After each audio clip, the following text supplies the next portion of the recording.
Hello दोस्तों, स्वागत है आप सभी का समाधान स्टडी परिवार में।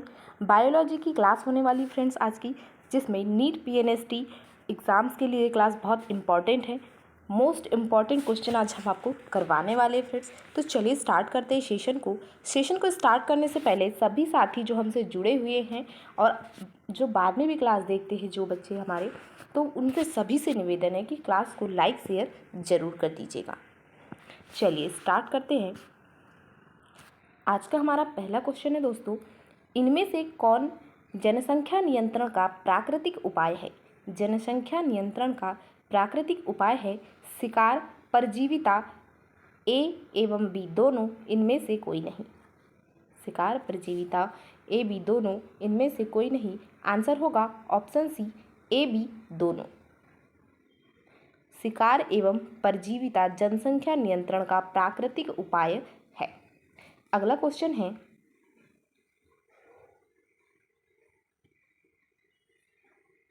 निम्नलिखित में से कौन जन्मदर नियंत्रण की शल्य विधि है? वैसेक्टोमी, ट्यूबेक्टोमी, ए बी दोनों, इनमें से कोई नहीं। वैसेक्टोमी, ट्यूबेक्टोमी, ए बी दोनों, इनमें से कोई नहीं। आंसर होगा ए बी दोनों। जन्मदर नियंत्रण की शल्य विधि वैसेक्टोमी एवं ट्यूबेक्टोमी यह दोनों होती है। तो ऑप्शन सी हमारा राइट आंसर होगा। नेक्स्ट है,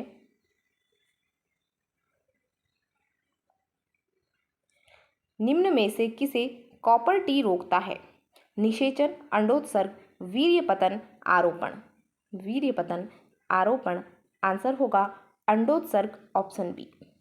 नेक्स्ट है,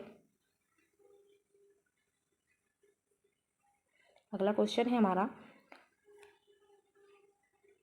महिलाओं में शल्य क्रिया द्वारा बंध्यकरण प्रक्रिया को कहते हैं? शल्य क्रिया द्वारा बंध्यकरण प्रक्रिया को कहते हैं नलिका उच्छेदन, शुक्रवाहक उच्छेदन, प्रत्यारोपण का रोधक। राइट आंसर होगा नलिका उच्छेदन, ऑप्शन ए।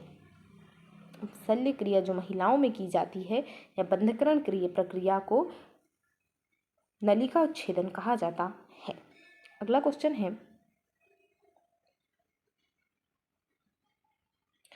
निम्नांकित में से कौन यौन संचारित रोग है? यौन संचारित रोग, मलेरिया, एड्स, डेंगू, इनमें से कोई नहीं।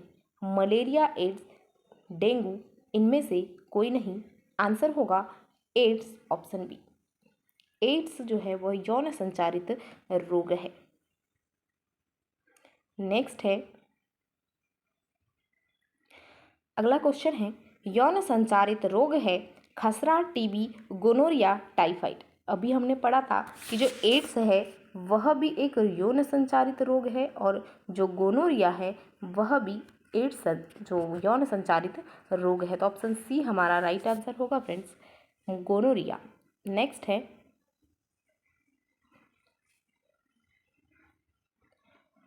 अंतर्गर्भाशय तकनीक की औसत असफलता की दर है? अंतर्गर्भाशय तकनीक की औसत असफलता की दर है 23%, 20%, 1%, 4%। आंसर होगा 4%, ऑप्शन डी। अगला क्वेश्चन है, जनन स्वास्थ्य के लिए क्या सावधानी की जरूरत है? जनन स्वास्थ्य के लिए क्या सावधानी की जरूरत है? यौन संचारित रोग से बचाव, गर्भपात, गर्भवती का समुचित देखभाल, इनमें से सभी। राइट आंसर होगा ऑप्शन डी, इनमें से सभी, all of this, option D. Next है, जनसंख्या विस्फोट का परिणाम है आय में ह्रास, भूमि का ह्रास, खनिज का ह्रास, इनमें से सभी। इनमें से सभी। आंसर होगा इनमें से सभी, all of this, option D. जनसंख्या विस्फोट का परिणाम आय में ह्रास, भूमि का ह्रास, खनिज का ह्रास, यह सभी कारण जनसंख्या विस्फोट के होते हैं। तो ऑप्शन डी हमारा यहाँ राइट आंसर होगा। अगला क्वेश्चन है,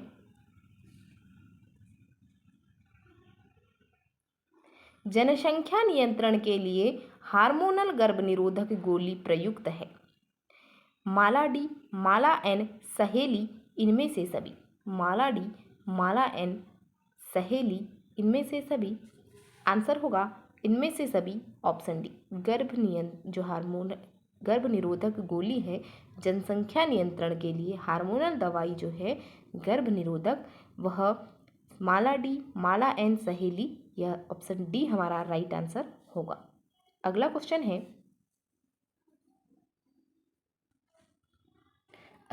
है निषेचन रोकने के शल्य विधि को कहते हैं? वैसेक्टोमी, ट्यूबेक्टोमी, एमटीपी, सभी। वैसेक्टोमी, ट्यूबेक्टोमी, एमटीपी, सभी शल्य जो विधि है निषेचन रोकने की, वह आंसर होगा सभी। वैसेक्टोमी, ट्यूबेक्टोमी और एमटीपी, यह सभी शल्य विधि है निषेचन रोकने के लिए, तो ऑप्शन डी हमारा यहाँ राइट आंसर होगा। अगला क्वेश्चन है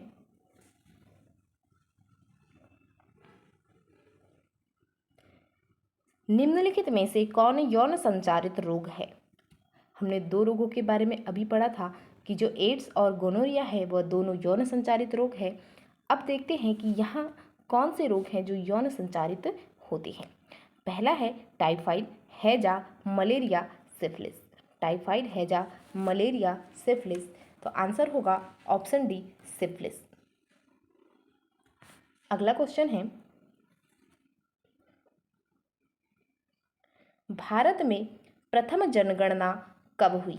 भारत में प्रथम जनगणना कब हुई? 1851 में, 1872 में, 1921 में, 1951 में। भारत में प्रथम जनगणना कब हुई? आंसर होगा 1951 में। 1951 में। नेक्स्ट है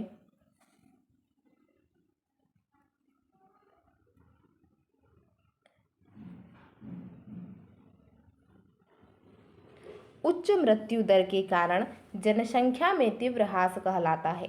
जनसंख्या घनत्व, जनसंख्या अवनमन, जनसंख्या विस्फोट, उपरोक्त सभी। उच्च मृत्यु दर के कारण जनसंख्या में तीव्र ह्रास जनसंख्या अवनमन कहलाता है, ऑप्शन बी हमारा यहाँ पर राइट आंसर होगा। अगला क्वेश्चन है सहेली जो कि मादा गर्भ निरोधक पुटिका या गोली है प्रयोग की जाती है? रोजाना, साप्ताहिक, तिमाही, मासिक।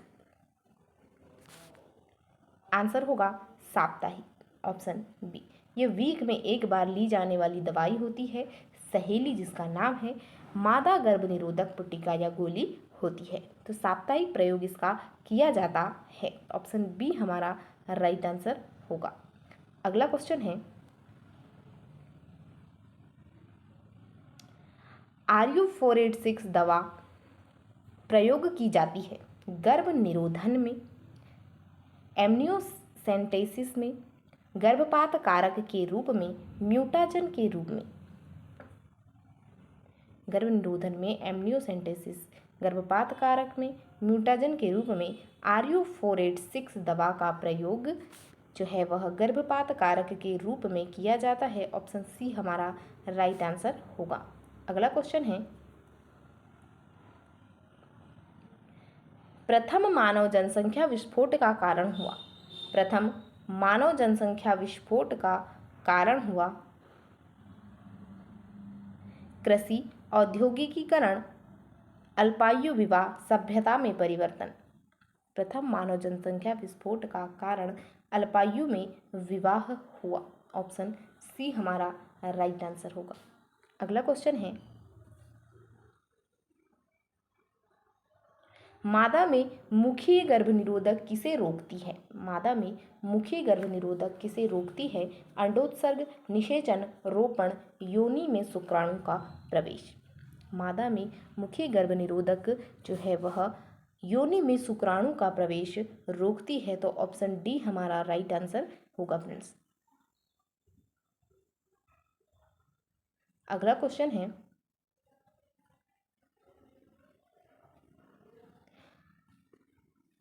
जन्म नियंत्रण की सर्वाधिक उपयुक्त विधि है?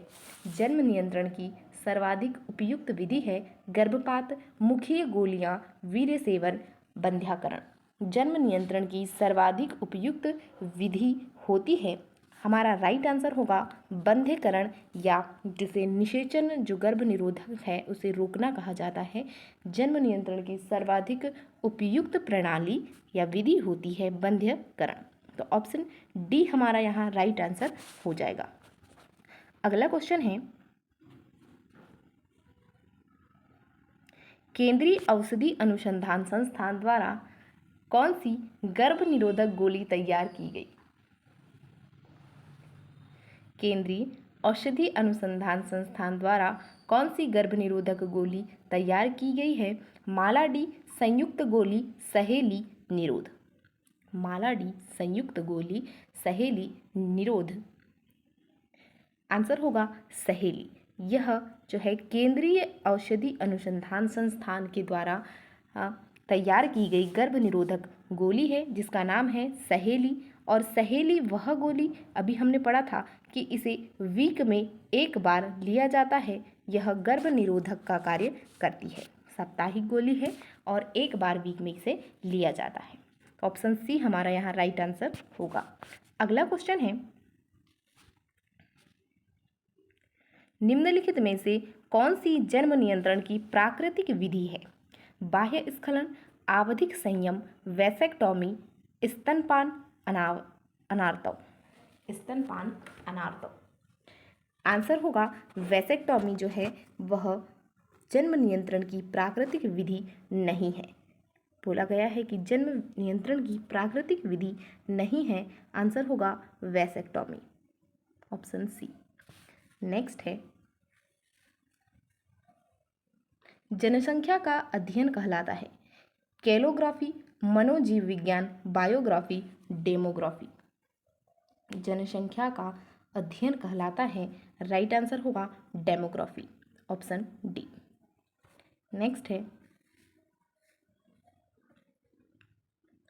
इस संतानोत्पत्ति नियंत्रण में क्या उपाय है? संतानोत्पत्ति नियंत्रण की क्या उपाय हैं? हार्मोनल विधियां, प्राकृतिक विधियां, यांत्रिक विधियां, इनमें से सभी।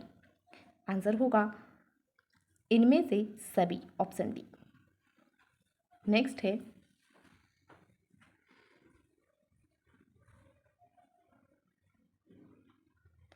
परखनली शिशु के संबंध में सत्य है?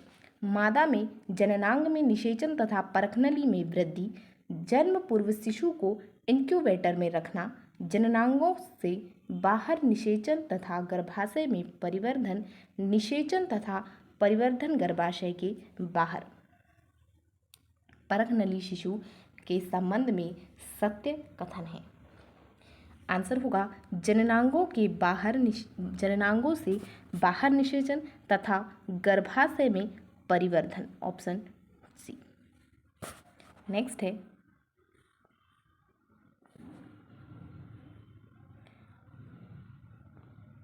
परखनली शिशु वह तकनीक है जिसमें अंडवाहिनी से युग्मनज लेकर संवर्धित किया जाता है, फिर उसे अंडाणु लेकर फिर इसे निषेचित कराकर रोपित करते हैं। शुक्राणु एवं अंडाणु का संलयन होता है और युग्मनज का विकास होता है। इनमें से कोई नहीं। परखनली शिशु वह तकनीक है जिसमें अंडाणु लेकर फिर इसे निषेचित कराकर रोपित करते हैं। तो ऑप्शन डी बी हमारा राइट आंसर होगा। नेक्स्ट है,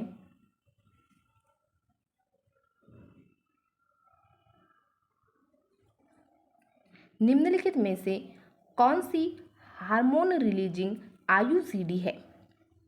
lips loop, Multiload 375, CUT, LNG20। Hormone releasing IUCD है। आंसर होगा LNG20, ऑप्शन डी।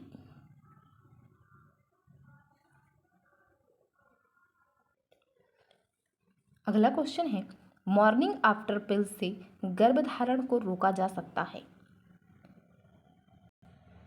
यदि इसे खालिस्तान घंटे के अंदर लिया जाए।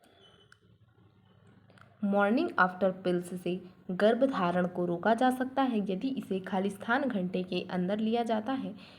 50, 60, 30, 72। 50, 60, 30, 72। आंसर होगा 72 घंटे, ऑप्शन डी 72 आवर्स। नेक्स्ट है सिफिलिस के लिए सबसे उपयुक्त जांच है। सिफिलिस के लिए सबसे उपयुक्त जांच है ELISA, PCR, VDRL, DNA hybridisation. DNA hybridisation. Answer होगा वीडीआरएल, ऑप्शन सी। नेक्स्ट है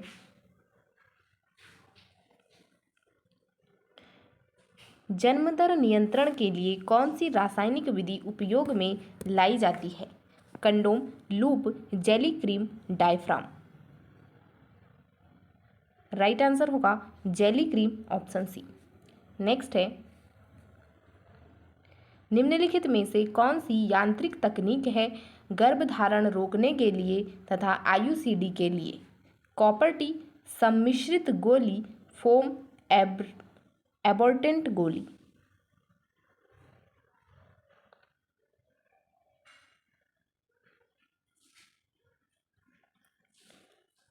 आंसर होगा कॉपर टी, ऑप्शन ए।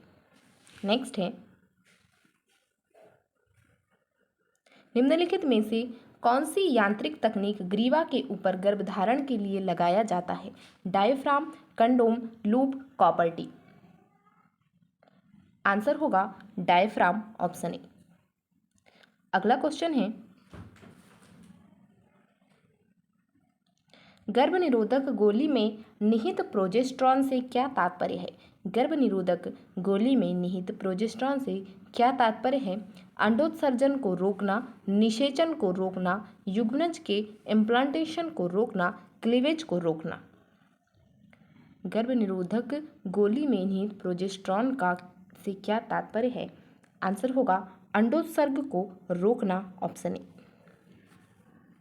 अगला क्वेश्चन है एक गर्भनिरोधक गोली अंडोत्सर्जन को किस प्रकार रोकता है? एक गर्भनिरोधक गोली अंडोत्सर्जन को किस प्रकार रोकता है? फैलोपियन ट्यूब को अवरुद्ध कर, एफएसएच एवं एलएच को रोककर। यहाँ पर जो एफएसएच और एलएच है फ्रेंड्स, वह एफएसएच फॉलिकल स्टिमुलेटिंग हार्मोन है और एलएच जो है वह ल्यूटिनाइजिंग हार्मोन है। तो एफएसएच एवं एलएच को रोककर एफएसएच एवं एलएच प्रवण को बढ़ाकर रिलीज्ड ओव्यूम को तुरंत बर्बाद करके। एक गर्भनिरोधक गोली जो अंडोत्सर्जन है को किस प्रकार रोकती है? तो आंसर होगा एफएसएच एवं एलएच को रोककर, फॉलिकल स्टिमुलेटिंग हार्मोन एवं ल्यूटिनाइजिंग हार्मोन को रोककर। ऑप्शन बी हमारा यहाँ राइट आंसर होगा। अगला क्वेश्चन है polymerase chain reaction PCR. Polymerase chain reaction PCR किसकी जांच के लिए प्रयुक्त होता है? Genital herpes, malaria, smallpox, measles. Answer होगा genital herpes, option A. Genital herpes जो है इसके लिए पीसीआर का यूज किया जाता है। नेक्स्ट है गोनेरिया क्या है? बैक्टीरियल रोग, यौन रोग, एसटीडी, इनमें से सभी। बैक्टीरियल रोग, यौन रोग, एसटीडी, इनमें से सभी। आंसर होगा option D all of this, इनमें से सभी जो है इसका राइट आंसर होगा। गोनोरिया बैक्टीरियल रोग, यौन रोग तथा एसटीडी है, तो ऑप्शन डी हमारा यहाँ राइट आंसर होगा। सेशन अच्छा लगा होगा तो लाइक शेयर करें फ्रेंड्स। मिलते हैं अगले सेशन में। Thank you for watching.